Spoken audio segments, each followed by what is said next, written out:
Welcome back. I hope you are learning from what we are talking about today.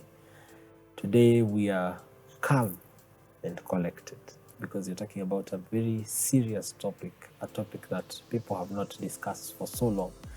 And I believe that if you were there in the first half of this conversation, you have learned a lot and you have seen through how our guests walked through the process of grieving and the process of widowhood.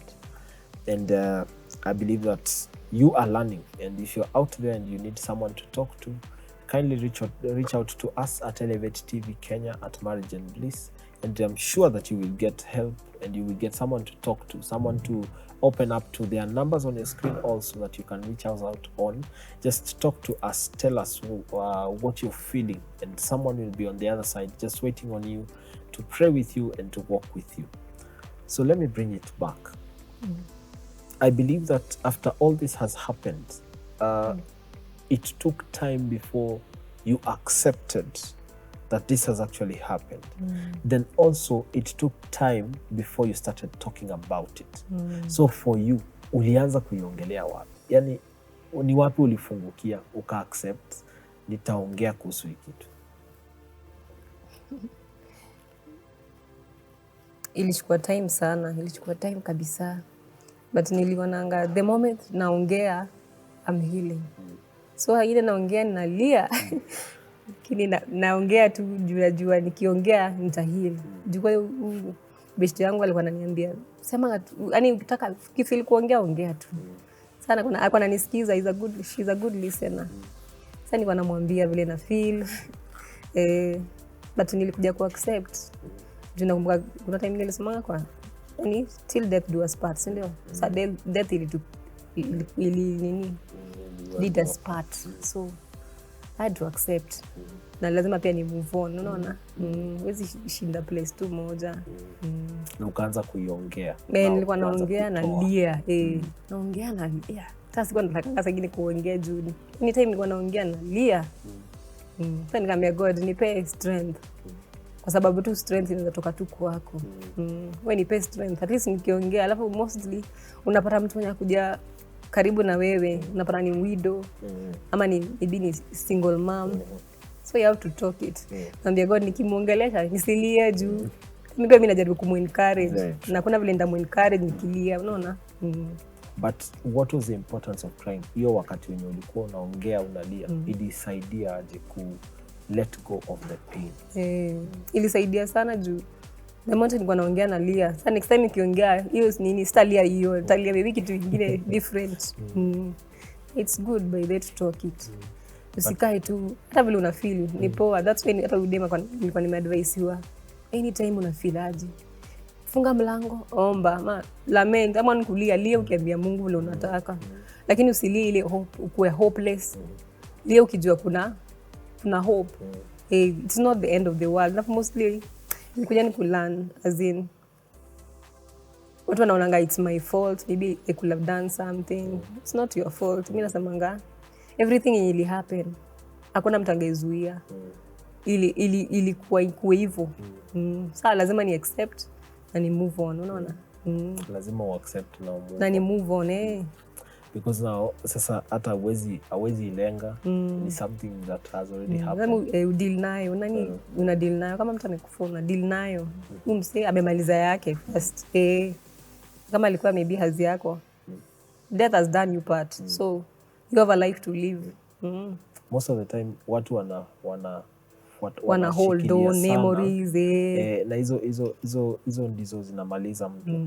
Yes, kuna importance ya memories, because I believe that hata wewe pia kuna zile memories zenye zinakukeep up to date. Yani una feel tu yes, huyu mtu alikuwa wa importance kwa maisha yangu. Na saa hizi, now that umepitia through all this and you have started talking about it, kuna zile moment zenye unakaanga una feel I wish angekuwa hapa. Yeah, especially ule udem ako 16 years jana. Wow. Ingekuwa happy. Yeah. Hizo moment lazima utanini tu bado. Utamkumbuka tu. It is well. It is well. It is well. I believe that, guys, it is a difficult place to be. It is not a very easy place to be.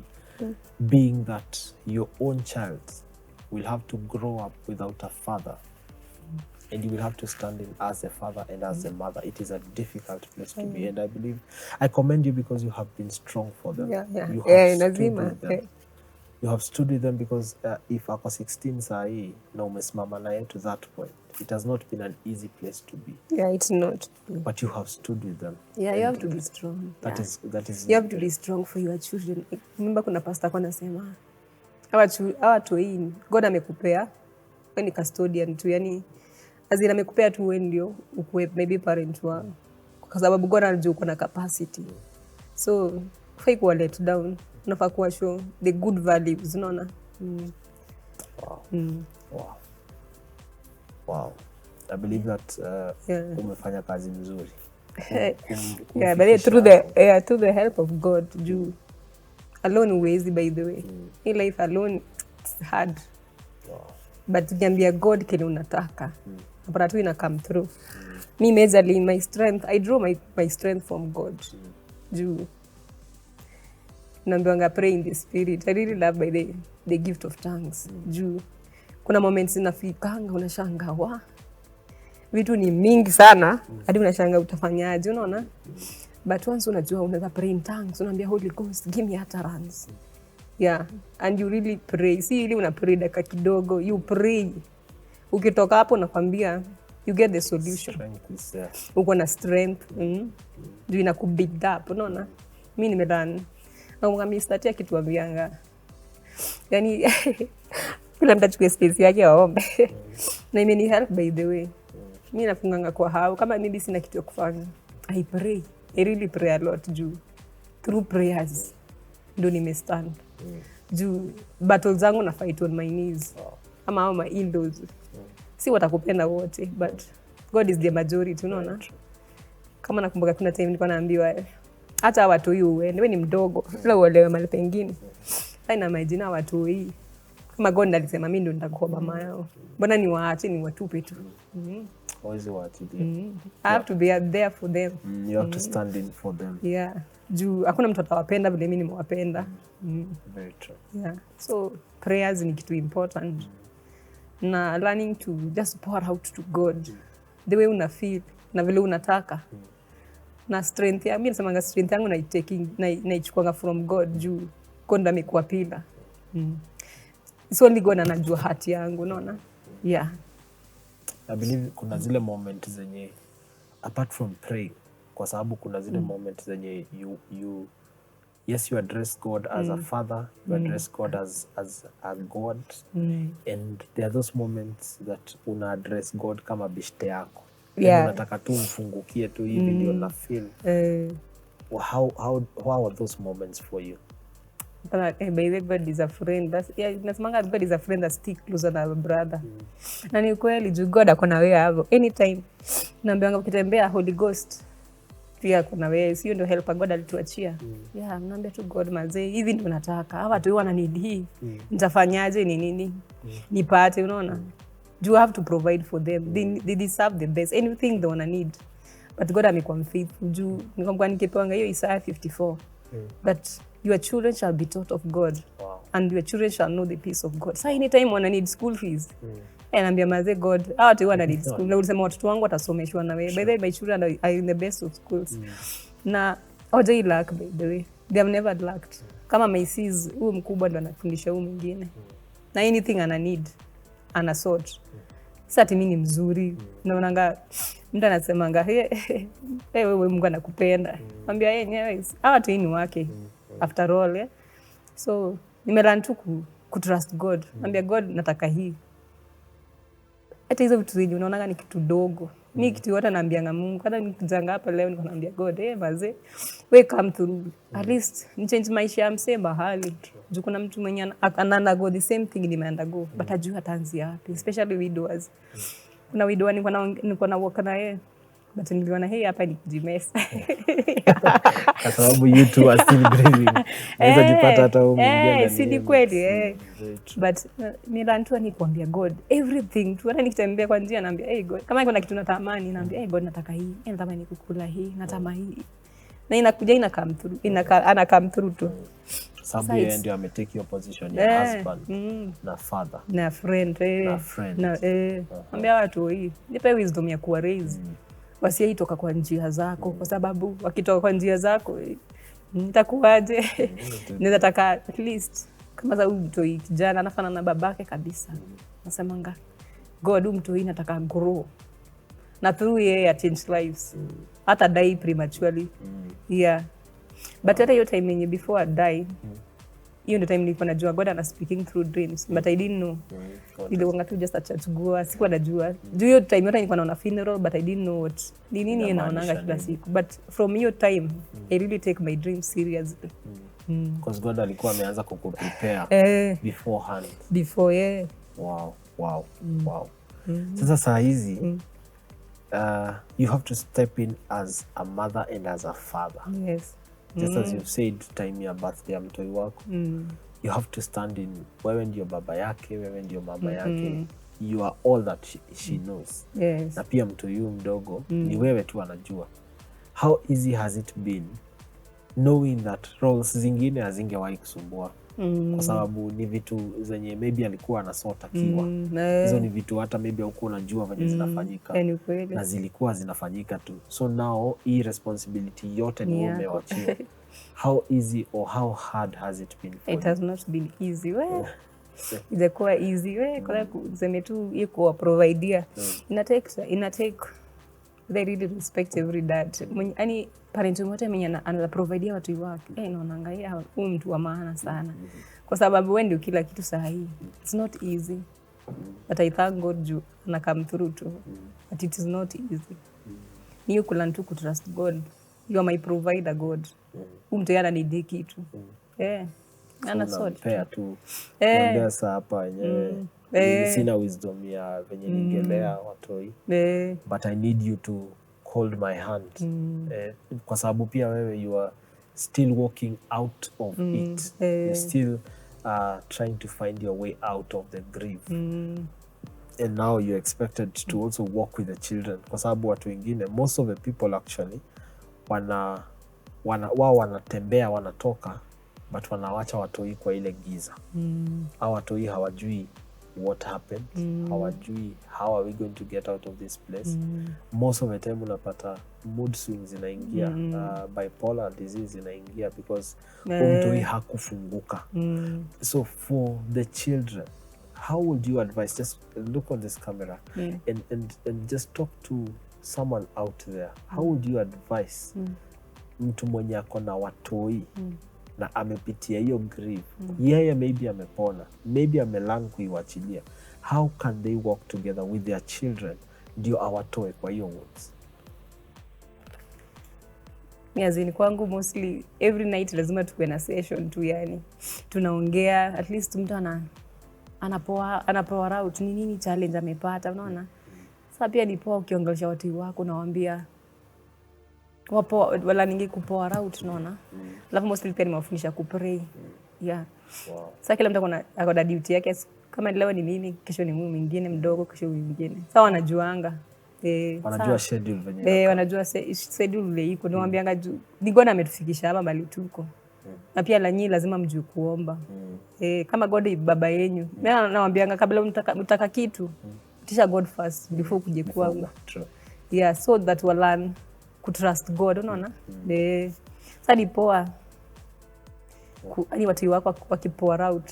Hata kama ni mbaya, hata kwa wewe ni unakonga mbaya hivi ni poa tu. Let them just to learn to you're able to know what is happening in their lives, because abu wengi wanaingia into a cave, wanajifungia into that cave, na most of them unapata wameanza kuingia into drugs, into sexual addictions, kwa sababu huyo mtu hakupata mtu mwenye atafungukia. Kama huyo dem ilimchukua time, by the kuna time kwa na nyama zanga ninashaka nini Holy Ghost, sasa ndampo approach aje yake. Kanili tu ni mpray yange tu. but siku hizi anafunguka. Anajiongea. Yani yeye ni si mtu mwenye uzamkalia, atakwambia tu hapo. Na thank God amefunguka tu kabisa, unaona. Wow. So it's also good to pray for them as much as what na una decree kile unataka kuona ndani ya mtu wako. You pray for them, you walk with them. Unawafundisha kupray, unawafundisha ku read the Bible. I have loved that part where you're sitting together and just talking it out, kwa sababu grieving is an individual process, but also you have to grieve as a family. That you can talk about it, that you remember the good moments you had. Maybe kama sasa time ya birthday mnaweza kaa chini and you just remember maybe some of the birthdays that happened when the dad was still there. Do you have moments where you sit down and just talk about their father? No. You do not? Yeah, I do not. Even picha zake nilitoanga zote. Kwa sababu sikuwa nataka wabaki hapo, unaona. Mimi naomba babao ni Yesu. God is your father. Na babangu by the way amekuwa ametusaidia sana. Na the father in law pia amekuwa very supportive. So they have stood in as the father figures for this. Wakitaka kitu yote wanajua. Anything manly ni huyu ana sort. Wow, which is and it is a big thank you to all the fathers and father-in-laws that are holding on to their children at this trying moment, because it is not easy for the person who is actually going through the process.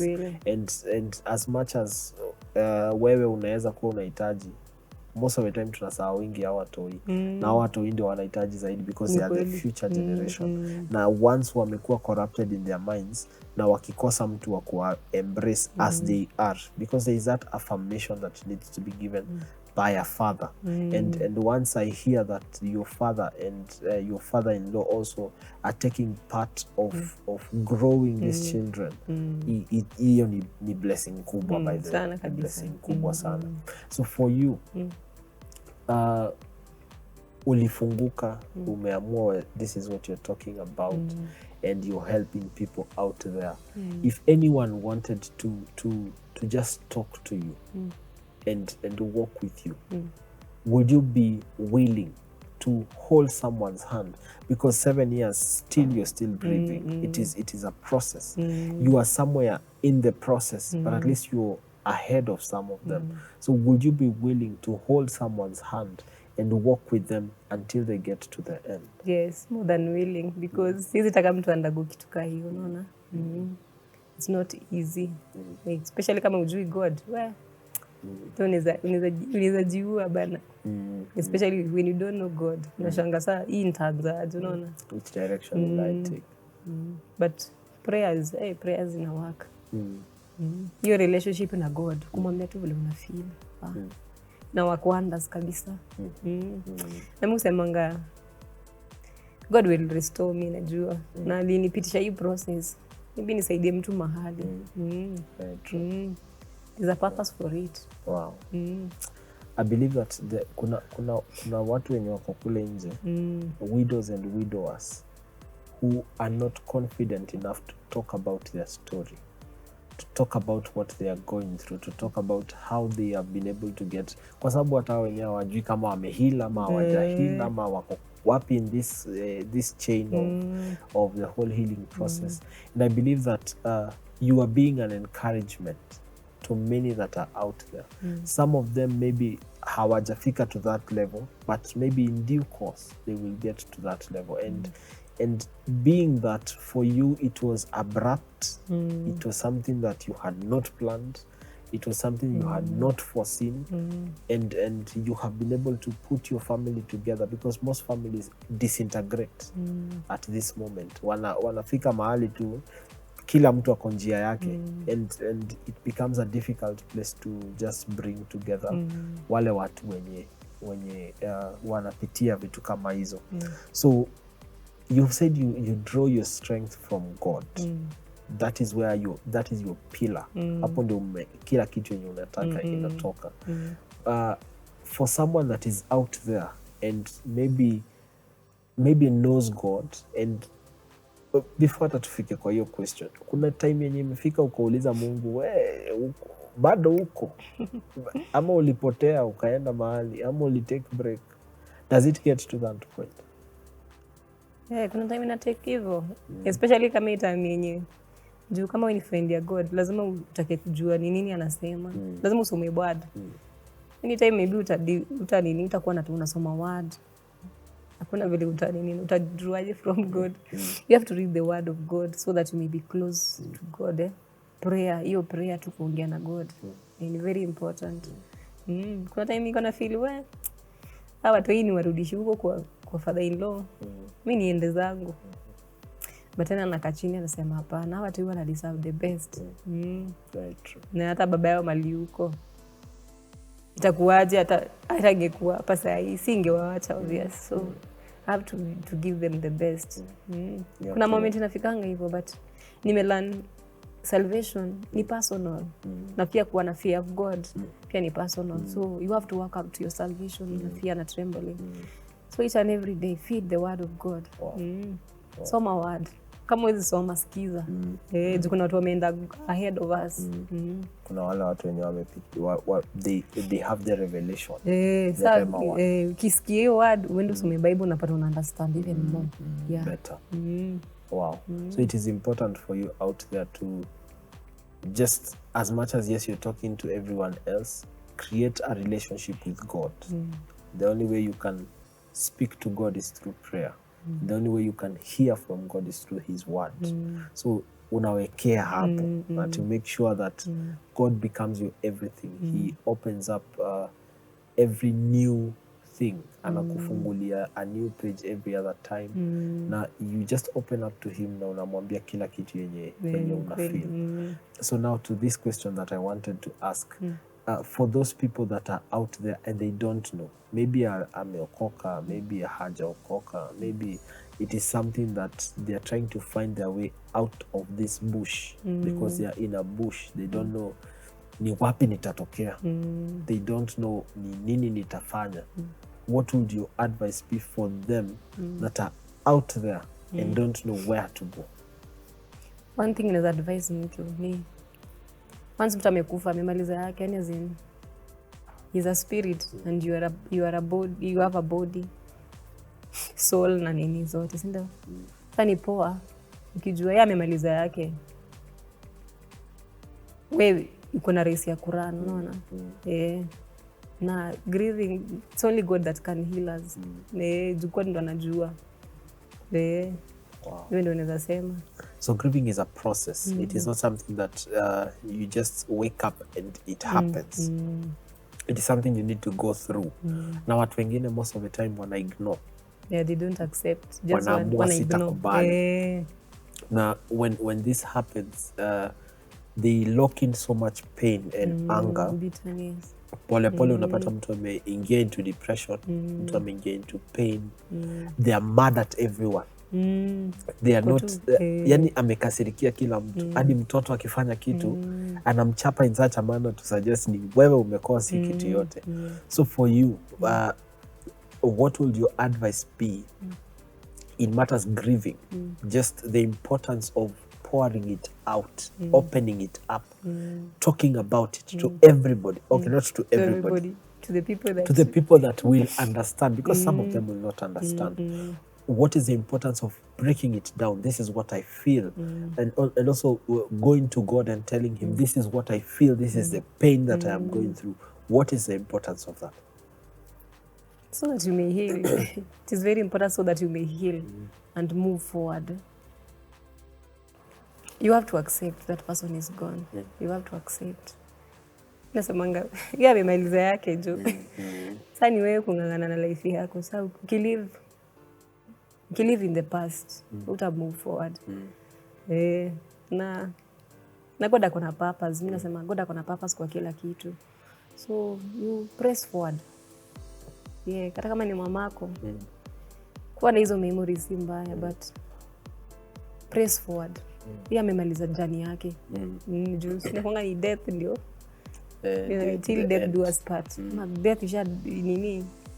Move forward. Memories itakuwa. But whatever you focus, mimi nasema kwanza the word of God is very powerful kwa sababu the word of God is alive. tuna believe yenye kitu God anasema. Mimi nasemanga siku hizi I'm living on the word of God, especially Isaiah 54. God amesema I will make you forget the reproach of your widowhood. I'll make you forget the shame of your youth. Wow. And God of all the earth, sindio? Sasa mimi hiyo word ya God unasema God umesema hivi. Nataka pia ikuwe hivi, unaona? Wow. Huyu msee amemaliza yake. Mimi naweza advise mtu mahali.